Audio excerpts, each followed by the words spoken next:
The alien prince feared humanity, until one human defied his empire to save him. The diplomat's gambit. Prince Theron's iridescent scales shimmered under the 3 moons of Valoria as he paced the crystalline terrace of the imperial palace. His long fingers, each tipped with a translucent claw, drummed anxiously against the railing. 6 cycles of preparation for this diplomatic summit, and now everything was unraveling. "Your Highness," called Mentor Lasix, his elderly advisor hurrying forward with uncharacteristic urgency. "The humans have arrived early. Their shuttle docked in the northern bay moments ago." Theron's primary heart quickened, the secondary one maintaining its steady rhythm. "Why wasn't I informed? The reception chamber isn't prepared, and I haven't reviewed the final diplomatic protocols." "That's just it," Lasix whispered, mandibles clicking with distress. "This isn't the official delegation. It's a single human vessel, military designation. High Commander Drovis has already ordered security forces to intercept them." Theron's dorsal spines flattened in alarm. The fragile peace treaty with Earth was barely 2 cycles old, still vulnerable to the slightest misunderstanding. "On whose authority?" "His own," Lasix replied, voice dropping further. "Your father's health deterioration has emboldened certain factions." The implication was clear. With Emperor Kelzar confined to the medical chambers, the military hardliners were making their move, starting with sabotaging the human alliance. "Take me there," Theron commanded. "Now." Lieutenant Fiona Reeves had faced hostile receptions before in her 8 years with Earth diplomatic security, but the ring of towering Valorian guards with plasma lances trained on her shuttle was definitely in her top 3 worst welcomes. "Remember," she murmured to her pilot specialist Jackson, "no sudden movements. Their visual processing interprets quick motion as aggression." The rain hammered against the windshield of their shuttle, each drop creating a tiny explosion of water that quickly joined the rivulet streaming down the glass. Through the downpour, the imposing architecture of the Valorian capital stretched out like something from a fever dream. Twisted spires and gravity-defying arches all painted in shades of opal and obsidian. "Wasn't expecting the welcome committee," Jackson muttered, his hands steady on the controls despite the tension. "Diplomatic Corps said we'd have clear passage." "Plans change," Fiona replied, reaching for her translator pendant. "Let me handle this." She descended the shuttle ramp slowly, hands visible, rain immediately soaking her formal gray uniform. The Valorian guards towered over her, most standing nearly 8 feet tall, their scaled bodies radiating both power and a strange, alien grace. "I am Lieutenant Fiona Reeves of Earth Diplomatic Security," she announced, the translator rendering her words into the musical clicks and trills of High Valorian. "I carry urgent communications for Ambassador Whitmore. Our arrival was authorized by Imperial Protocol Office." The guard captain, distinguished by the crimson crest running from his forehead down his spine, stepped forward. "Your presence is unexpected, human. Ambassador Whitmore was instructed to remain at the Earth Embassy until the official reception tomorrow." "Which is why I'm here," Fiona responded evenly. "To deliver updated security protocols," and a commotion from beyond the guards drew their attention. The Valorian soldiers stiffened, then abruptly parted to form a pathway. Fiona's breath caught. Through the gap came a slender figure that seemed almost luminescent in the dim landing bay light. Prince Theron of Valoria, his pale blue scales shimmering with an internal light, contrasting sharply with the formal black ceremonial armor that adorned his torso. A circlet of some unknown metal rested upon his elegant, elongated head, marking his royal status. "Lieutenant Reeves," the prince said, his translator rendering his words with perfect clarity. "This is unexpected." Fiona bowed precisely to the depth protocol demanded for a royal heir, not too deep, which would suggest subservience, but respectful enough to acknowledge his status. "Your Highness, I apologize for the unscheduled arrival." Ambassador Whitmore received intelligence that required immediate attention. The prince's vertical pupils narrowed slightly. Something in his posture shifted. "Of course. Please, accompany me to somewhere more comfortable." We can discuss these urgent matters privately. Before any of the guards could object, the prince was already leading her away from the landing bay, his advisor following close behind. Fiona matched his long strides, acutely aware of the tension vibrating in the air. Once they entered a small antechamber and the door sealed behind them, the prince's formal demeanor collapsed. "Your timing is either extraordinarily fortunate or catastrophically unfortunate, Lieutenant," he said, his translator barely keeping up with his rapid speech. "There is no diplomatic emergency, is there?" Fiona measured her response carefully. "Not the one I expected to find, no. Ambassador Whitmore sent me because our communications with the Imperial Palace have been inconsistent for the past 18 hours. I was to ascertain whether it was a technical issue or something more concerning."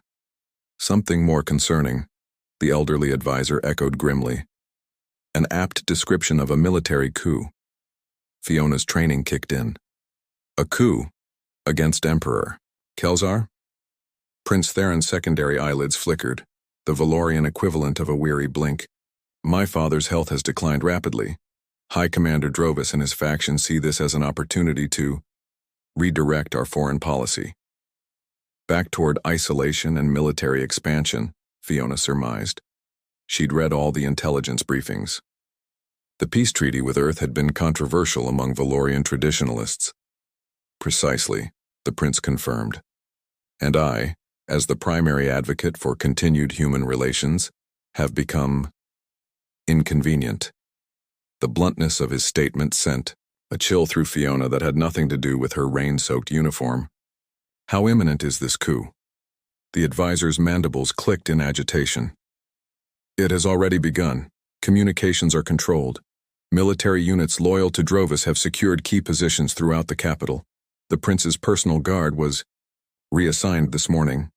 And my father," Theron added, "has been isolated for his protection." Fiona processed this rapidly. Her mission parameters hadn't covered anything approaching this scenario, but her duty was clear: prevent destabilization of Earth-Valorian relations. With the primary peace advocate in danger, her path was obvious. "Your Highness, I believe the safest course of action would be for you to accompany me back to the Earth Embassy." "Impossible," the advisor interrupted. "The embassy will be the first place they look, and your ambassador would be forced to surrender the prince or risk interplanetary incident." Fiona hadn't suggested the embassy as a final destination, but she nodded acknowledgement. "Then perhaps we should consider my shuttle. It's small, fast, and was cleared for arrival. We might have a narrow window before Drovis realizes you've made contact with me." The prince and his advisor exchanged looks in that peculiar Valorian way, a complex combination of eye movements and subtle spine adjustments that communicated volumes. "Leave Valoria?" the prince finally said. "Abandon my people during a coup?" "Secure your position," Fiona countered. "You can't help your people if you're imprisoned or executed. Earth can offer temporary sanctuary while we work through diplomatic channels to address the situation." More silent communication passed between the Valorians. Finally, the elderly advisor spoke. "She is correct, Your Highness. Your survival ensures the succession remains intact. From safety, you can rally your supporters and communicate with provincial governors who remain loyal." A violent explosion, somewhere in the distance, made the decision for them. Palace alarms began wailing, a haunting, multi-toned sound that set Fiona's teeth on edge. "We need to move now," she urged, already reaching for her comms unit to alert Jackson. The next 20 minutes passed in a blur of controlled chaos. The advisor, Lasix, Fiona learned, created a diversion by triggering a security protocol that sealed several wings of the palace. Meanwhile, Theron quickly gathered essential items: data crystals containing royal authorization codes, a ceremonial dagger that apparently served as more than just ornamentation, and a small device he described only as insurance. They encountered 2 patrols on their race back to the landing bay. The first Theron managed to dismiss with a royal command that still carried weight. The second required Fiona to demonstrate why Earth's diplomatic security officers received combat training equivalent to frontline soldiers. "We're being followed," Fiona announced, her voice tight as she checked her scanner. Theron twisted to look behind them, wincing as his injured arm pulled against its makeshift bandage. Through the rain-streaked corridors, they could make out the faint glow of pursuit, armored guards closing in with determined precision. When they finally reached the shuttle, Jackson already had the engines running, the rain now beating a furious rhythm against the hull. "Your Highness," Lasik said hurriedly as they prepared to board, "I cannot accompany you. I must remain to coordinate with your loyalists and monitor your father's condition." "Lasix, no," the prince began, but the advisor cut him off with a formal bow. "The succession must continue, Your Highness. I will serve best from within." Before Theron could argue further, another explosion rocked the landing bay. Fiona pulled the prince bodily into the shuttle as the bay doors began to close, an attempt to trap them. "Now, Jackson," she shouted, securing the prince in a jump seat. The shuttle leapt forward, scraping through the narrowing gap of the bay doors with a screech of tearing metal. They burst into the stormy Valorian sky, alarms blaring, as the ship's systems registered the damage. "Atmosphere breach in the cargo section," Jackson called out, hands flying over the controls. "Sealing it off. We've got bigger problems, though. Orbital defense grid is activating." Fiona strapped herself in beside the stunned prince. "Can we clear the planet before they target us?" "Not a chance," Jackson replied grimly. "But I might have a trick or two left." The small diplomatic shuttle dived into the storm clouds, using the electrical interference to mask their signature temporarily. Thunder crashed around them as Jackson executed a series of maneuvers that pushed the vessel's capabilities to their limits. In the back, Prince Theron sat rigidly, his alien face difficult for Fiona to read, but his body language spoke volumes. He was experiencing the unique agony of watching one's homeland recede while in crisis. "Your Highness," Fiona said quietly as the shuttle rocketed through the upper atmosphere, orbital defense lasers slicing harmlessly through the space they'd occupied seconds before. "I know this isn't what you expected when you woke up today." The prince's gaze, those vertical pupilled eyes so different from human ones, settled on her face. "Nor you, Lieutenant Reeves," he replied. "You came to deliver a message. Now you're committing treason against your own protocols by removing me from my planet." "Not treason," she corrected. "Initiative. Sometimes diplomacy requires unconventional methods." A hint of what might have been a smile played at the corners of the prince's mouth, an expression he'd likely learned from observing humans. Unconventional indeed. His gaze drifted to the view screen, where Valoria was shrinking behind them, its famous rings gleaming despite the storms racking the planet. "I have spent my life believing that humans were dangerous, unpredictable creatures whose emotions overrode their logic. Perhaps I was not entirely incorrect." The shuttle shuddered as it made the final push past Valoria's gravitational influence. "And perhaps," he continued, those alien eyes returning to meet hers, "that unpredictability is exactly what we need right now." Across the stars, the stolen diplomatic shuttle hurtled through the darkness of space, its damaged hull creaking with each minor course correction. 3 days had passed since their desperate escape from Valoria, and tensions aboard the small vessel were reaching a breaking point. "We're being tracked," Jackson announced from the pilot's seat, his face illuminated by the red warning lights of the console. "Valorian cruiser moving fast. They'll intercept us before we reach the Arcturus waypoint." Lieutenant Fiona Reeves leaned over his shoulder, studying the tactical display. "Can we outrun them?" "Not in this condition." Jackson gestured to the damage indicators. "We're running on auxiliary power and the port thruster is at 60% efficiency. Plus, we're almost out of fuel." From the rear of the cabin, Prince Theron's voice cut through their discussion. "The Klexian Nebula," he said, pointing one elegant blue-scaled finger toward a chaotic swirl of interstellar dust visible through the view screen. "We can lose them there." Fiona exchanged glances with Jackson. "The nebula is unmapped territory. Navigation would be blind." "Precisely why they won't follow," Theron replied, moving to join them at the console. His injuries from their escape had mostly healed, the remarkable Valorian physiology requiring only minimal medical intervention.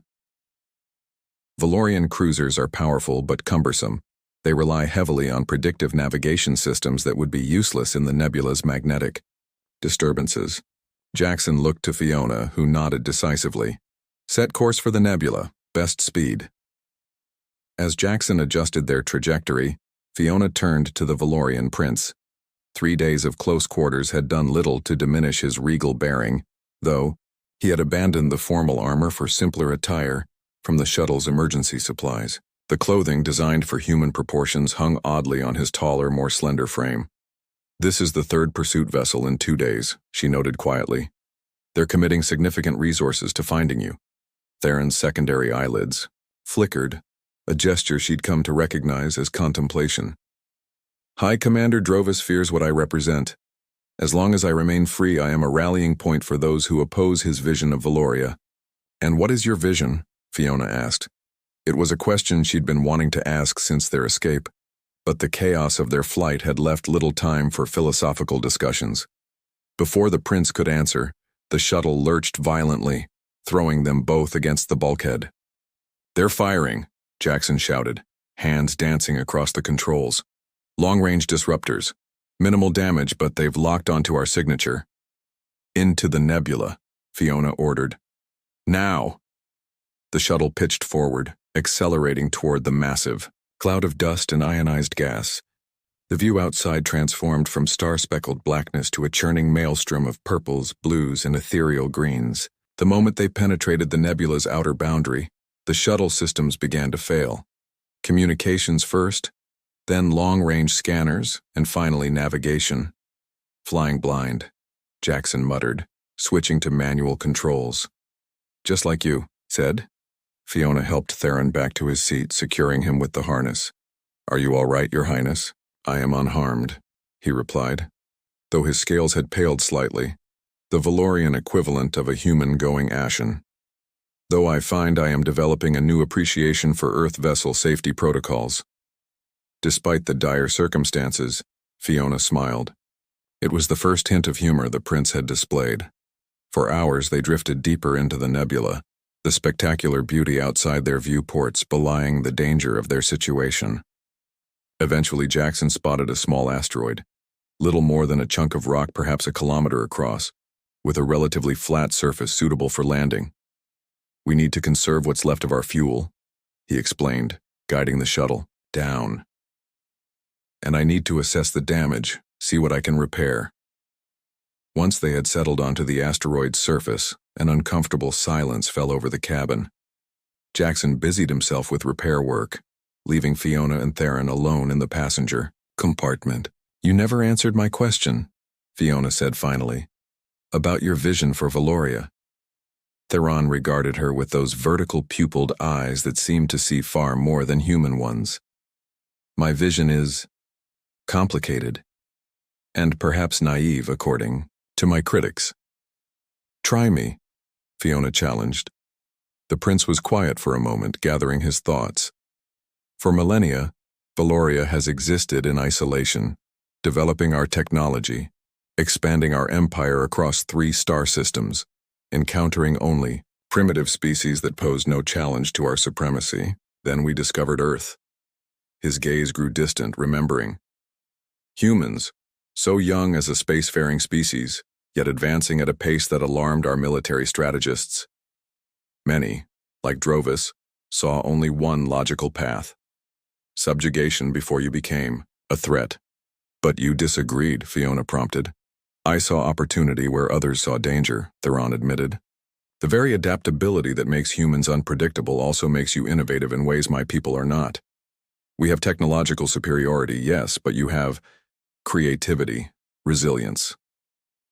His mandibles clicked softly, a sound Fiona had come to associate with amusement, and an extraordinary capacity for defying logical expectations.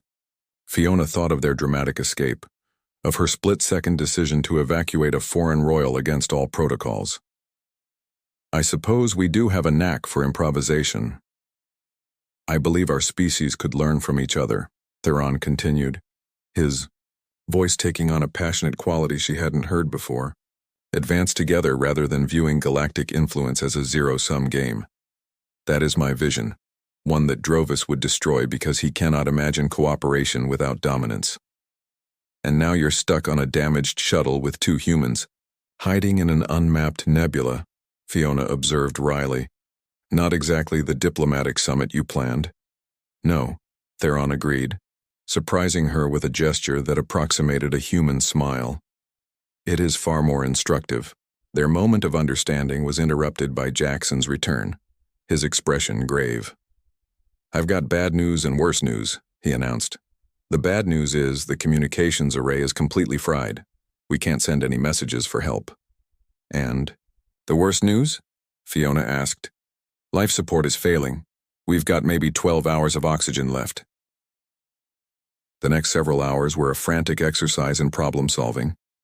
Jackson worked tirelessly on the life support systems while Fiona inventoried their supplies. Theron, despite his royal upbringing, proved surprisingly knowledgeable about propulsion systems, offering several suggestions that helped stabilize their power fluctuations.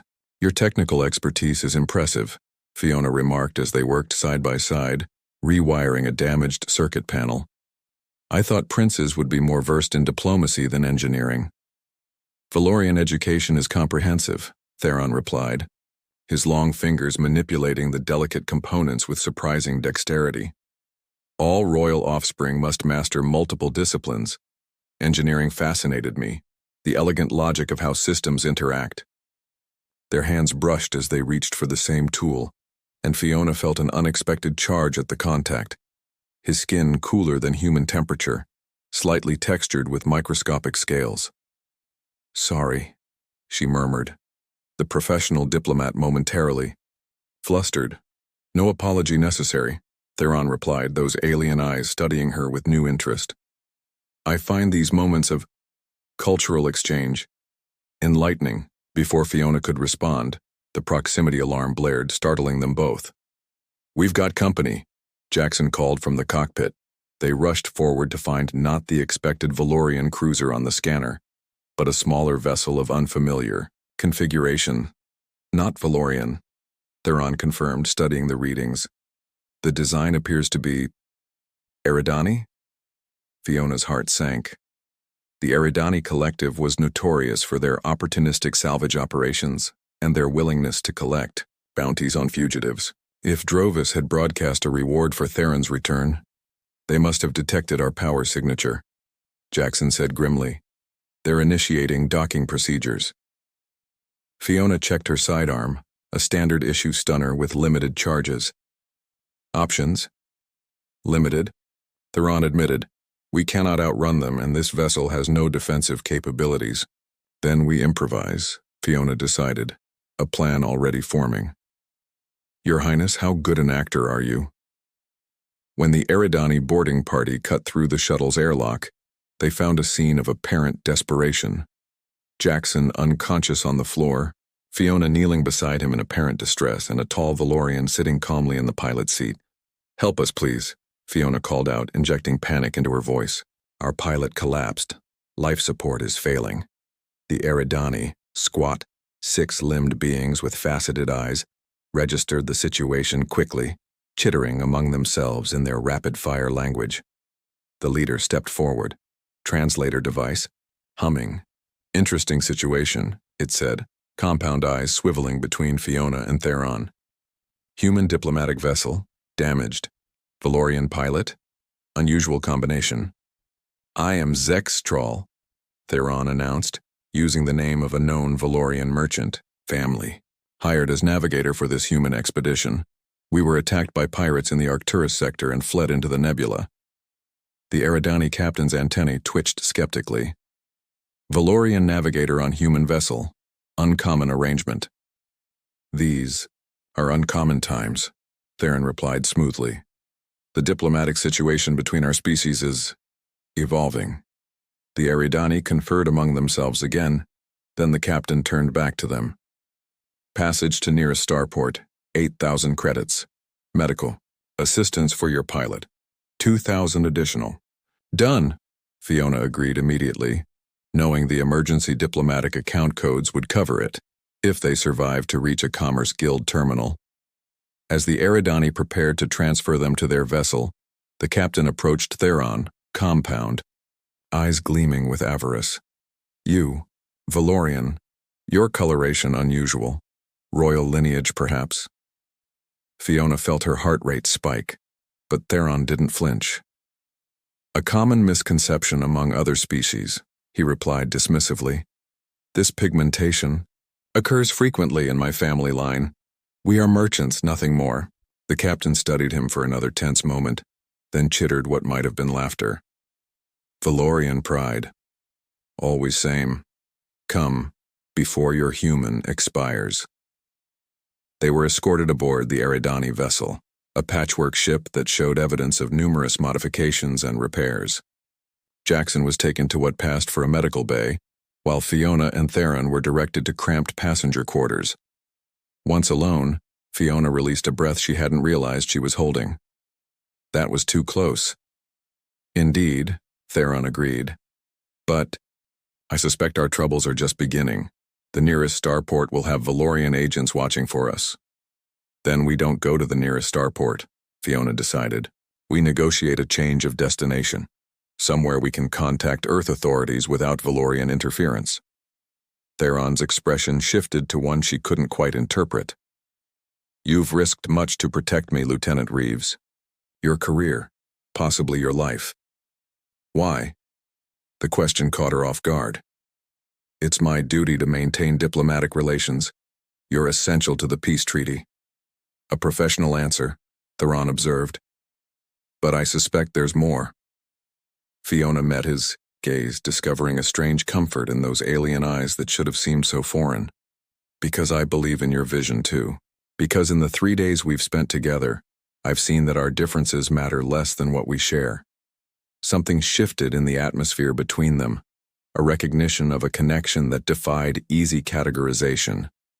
If we can broadcast that information, Fiona began. Exactly.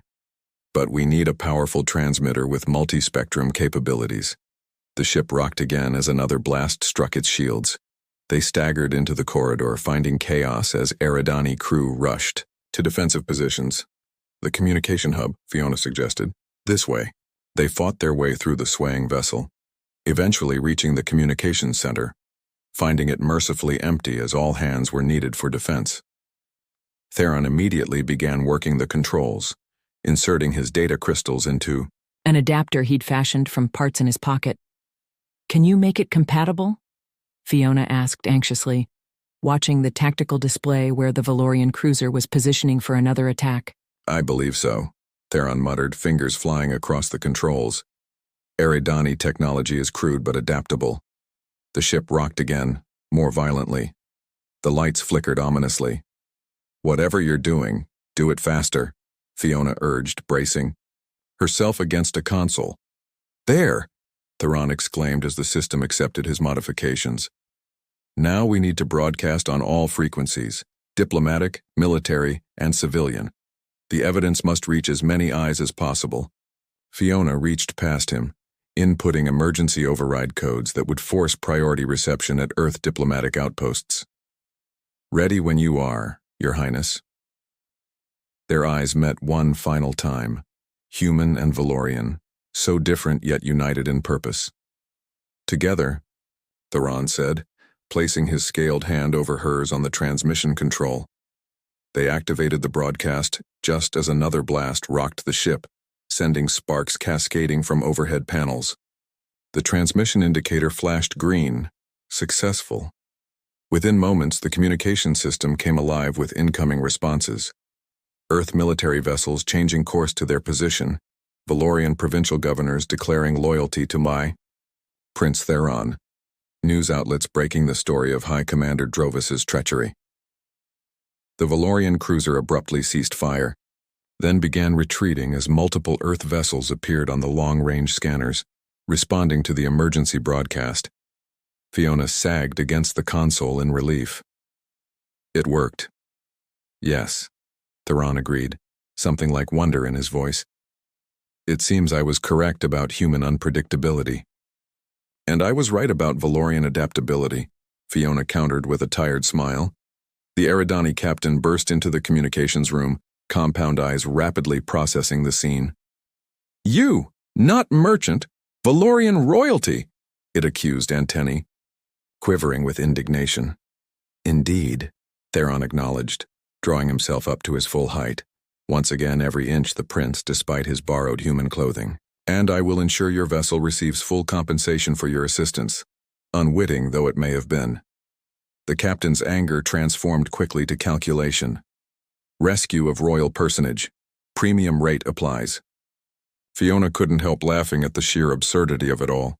Hiding in a nebula, fleeing on a salvage ship, broadcasting state secrets across the galaxy, and now negotiating fees with an opportunistic alien captain. As Earth vessels began docking, procedures with the Eridani ship, Theron turned to her, his expression solemn yet somehow softer than she'd ever seen it. What happens now? She asked quietly. I return to Valoria to secure my father's throne and bring Drovis to justice, he replied. And you? Face a disciplinary hearing for violating about 17 diplomatic protocols, Fiona finished wryly. Or, Theron suggested, you could come to Valoria as Earth's new ambassador.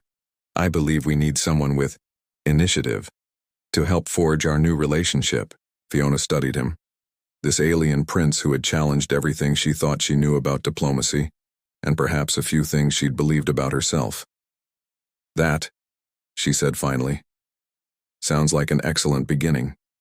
As they stepped forward, to meet the arriving Earth officials, human and Valorian side by side, both knew that whatever came next would be unprecedented, much like the unlikely alliance they had formed among the stars.